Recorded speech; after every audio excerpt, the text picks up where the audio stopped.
Hi friends, welcome to D S teacher academy. तो friends, आप assistant professor TGT, PGT, LT grade या UGC net की तैयारी कर रहे हैं तो ये संस्कृत कादम्बरी का प्रिपरेशन नोट के माध्यम से जो क्वेश्चन सेलेक्ट किए गए हैं ये अति महत्वपूर्ण क्वेश्चन है। ओके फ्रेंड्स, तो ये वीडियो आप लोगों के लिए बहुत ही हेल्पफुल होगा। इसका फर्स्ट पार्ट जो है मैंने यूट्यूब पर अपलोड कर दिया हूँ, आप प्ले लिस्ट जाकर चेकआउट कर सकते हैं। वहाँ पे असिस्टेंट प्रोफेसर कादम्बरी के नाम से प्ले लिस्ट है और वहाँ पर 50 क्वेश्चन का ये सेक्शन जो पहला सेक्शन था वो 50 क्वेश्चन का था। आप जाकर वहाँ से उसको वॉच कर सकते हैं। वो वेरी वेरी इंपॉर्टेंट क्वेश्चन था जो प्रिपरेशन नोट्स के माध्यम से वहाँ पे जितने भी क्वेश्चन सेलेक्ट किए थे एग्जाम के दृष्टिकोण से बहुत ही महत्वपूर्ण क्वेश्चन थे। तो फ्रेंड्स, आप इस चैनल पर पहली बार वीडियो देख रहे हैं तो प्लीज़ चैनल के वीडियो के नीचे जो है रेड कलर में लिखा है सब्सक्राइब बटन, उसको प्रेस कर लीजिए।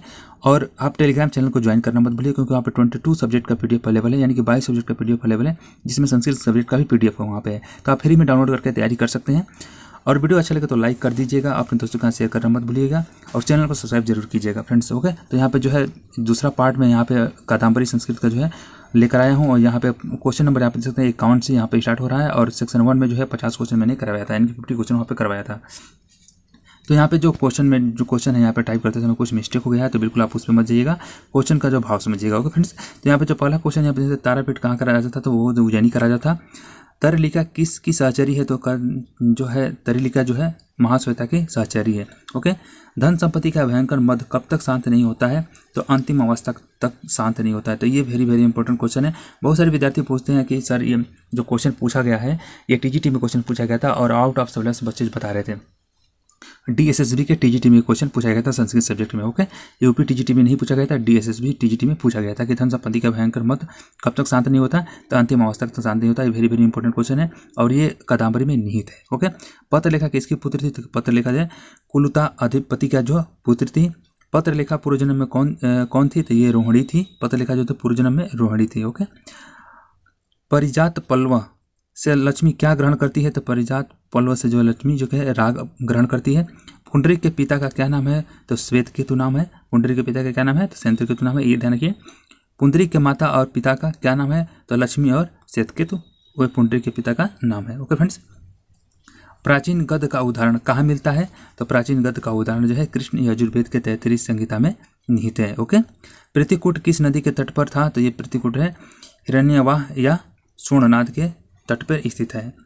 बाण की पत्नी किसकी बहन थी तो बाण की पत्नी जो थी वो मयूर भट्ट की बहन थी। बाण की बहन का क्या नाम था तो बाण का बहन का नाम था मालती था।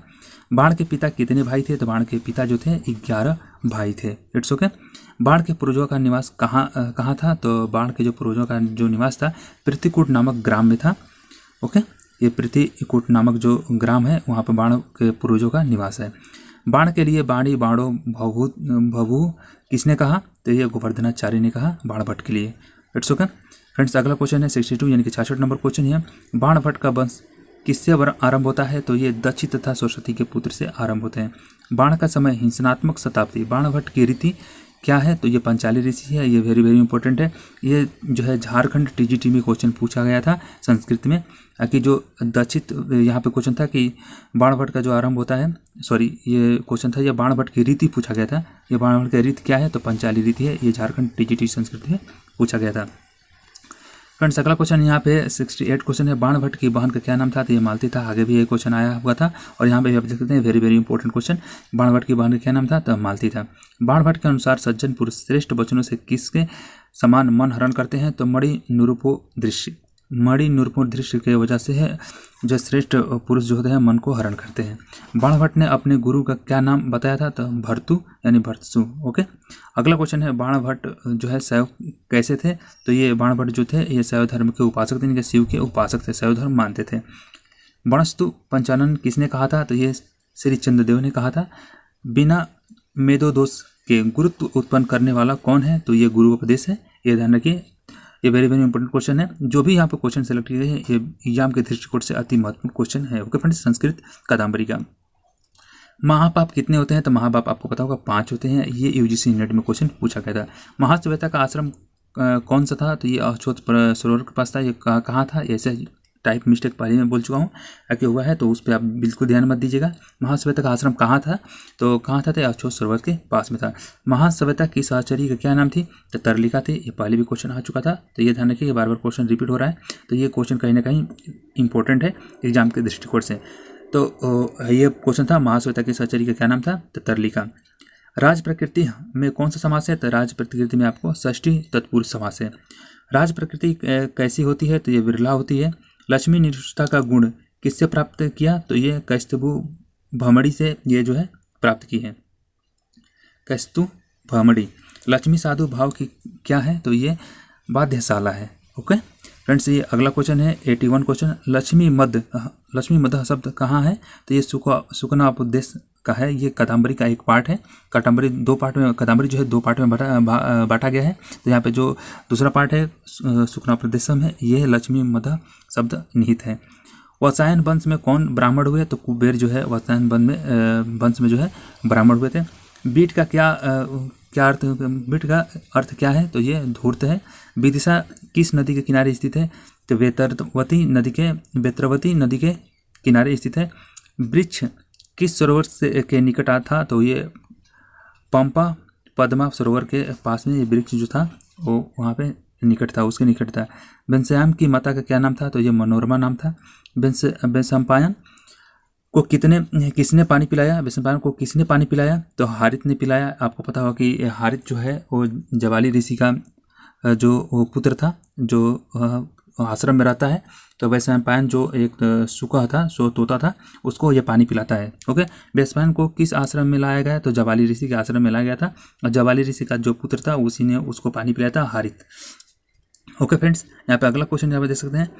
जब वैशंपायन को किसने उठाया था? तो हारित ने उठाया था, जो जवाली ऋषि का पुत्र था।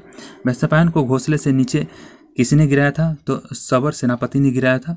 उट्स ओके, ये क्वेश्चन वेरी वेरी इंपॉर्टेंट है। ये क्वेश्चन पूछा जाता है कि वैशंपायन को घोंसले से नीचे किसने गिराया? तो सवर सेनापति ने गिराया था। वैशंपायन जब आश्रम में लाया गया तब कौन सी ऋतु थी? तो ग्रीष्म ऋतु थी। ओके, अगला क्वेश्चन है फ्रेंड्स, वैशंपायन पूर्व जन्म में क्या था? तो पुंडरीक था। ये ध्यान रखिएगा, ये वेरी वेरी इंपॉर्टेंट क्वेश्चन है। ये बार बार इस क्वेश्चन पर विशेष ध्यान दीजिए कि वैशंपायन की कथा यहाँ पे अपन चंद्रपीठ और वैशंपायन की कथा यहाँ पे चल रहा है। तो वैशंपायन और पुंडरीक और चंद्रपीठ की कथा चल रहा है। तो यहाँ पे जो कादम्बरी में जो कथा निहित है, ये तीन लोगों पे निहित है। तो वैशंपायन पूर्व जन्म में क्या था? तो ये पुंडरीक था। सबर किस अवस्था का था? तो ये युवा अवस्था का था। सबर सेनापति था, ये युवा अवस्था का था। सबर के चले जाने पर सुख को किसकी अनुभूति हुई? तो प्यास की अनुभूति हुई। जो जवाली ऋषि का पुत्र था वो उसने पिलाया था पानी। It's okay. तो फ्रेंड्स, यहाँ पर सुख का क्या नाम था? तो वैशंपायन था। सुख किस वृक्ष पर आता था? तो सांबली वृक्ष पर आता था। सुख सबर की दृष्टि से कैसे बचा? तो सांबली की जड़ में छिपकर। तो सुख जो नीचे गिर जाता है तो उसको वो कैसे बचता है? तो वहाँ पे जो सेनापति नीचे गिराता है तो सांबली वृक्ष के जड़ में छिपकर ये जो है अपनी जान बचाता है। उपदेश कौन देता है? तो सुकनास देता है। सुकनास किसे उपदेश देता है? तो चंद्रपीठ को उपदेश देता है। और सुकनापदेश किस ग्रंथ का अंश है? तो ये कादम्बरी ग्रंथ का जो है अंश है। तो फ्रेंड्स, ये आज का सेक्शन था, सेक्शन 2 था। ये आपको पता है कादम्बरी जो संस्कृत सब्जेक्ट में कादम्बरी असिस्टेंट प्रोफेसर के सिलेबस में है, टीजीटी पीजीटी भी सिलेबस में है। तो मैं आपसे बता दूं कि इसका स्क्रीनशॉट लेना चाहते हैं तो मैं वीडियो को स्क्रॉल कर रहा हूँ यहाँ पे पीडीएफ का, आप स्क्रीनशॉट लेकर तैयारी कर सकते हैं। या इसका पीडीएफ लेना चाहते हो तो टेलीग्राम चैनल पर अपलोड है, इससे ज़्यादा वहाँ पर क्वेश्चन आपको देखने को मिलेगा। ये पार्ट 2 था, पार्ट 3 भी आपको यहाँ पे देखने को मिलेगा, जो प्रिपरेशन नोट्स के माध्यम से मैं यहाँ पे सिलेक्टेड क्वेश्चन को सॉल्व कराऊंगा। ओके फ्रेंड्स, तो इसका स्क्रीनशॉट आप ले सकते हैं या टेलीग्राम चैनल को ज्वाइन करके वहाँ से पीडीएफ डाउनलोड करके तैयारी कर सकते हैं। तो फ्रेंड्स, इस चैनल पर पहली बार वीडियो देख रहे हैं तो प्लीज़ चैनल को सब्सक्राइब करना मत भूलिएगा, और वीडियो अच्छा लगे तो लाइक करना जरूर मत भूलिएगा, और दोस्तों के यहाँ शेयर जरूर कीजिएगा। अधिक से अधिक संख्या में इस चैनल को आप शेयर कीजिए। तो फ्रेंड्स, आज के लिए इतना ही। Happy night, watching video. जय हिंद।